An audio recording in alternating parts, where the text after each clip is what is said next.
હાય, હું છું વિધિ પટેલ. આજનો સવાલ કે તમારો સૌથી મોટો દુશ્મન કોણ? વિચારો. એ કોઈ માણસ નથી, પણ એ છે તમારા પોતાના નેગેટિવ થોટ્સ. હા, આવા વિચારો માઇન્ડમાં શાંતિથી આવે છે કે હું નહીં કરી શકું, મને નહીં આવડે, અને આપણે સાચું પણ માની લઈએ છીએ. ફ્રેન્ડ્સ, જ્યારે આપણે નાના હતા ત્યારે ઘણી વખત પડતા હતા, પણ શું આપણે ચાલવાનું છોડી દીધું? ના. સમય એ જ છે, ફરક એટલો છે કે આપણે ચડતાની પહેલાં જ ડરી જઈએ છીએ. રિમેમ્બર કે નેગેટિવ થોટ્સ આપણને આગળ જતાં અટકાવે છે, જ્યારે પોઝિટિવ થોટ્સ આપણને આગળ લઈ જાય.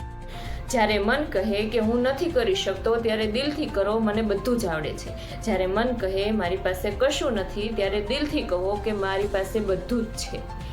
તમારી પાસે ટેલેન્ટ છે, પાવર છે, ફક્ત છે તેને જગાડવાની.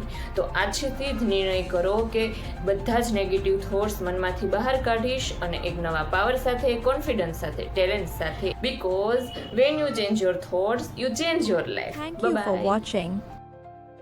Please like, comment, share, and subscribe.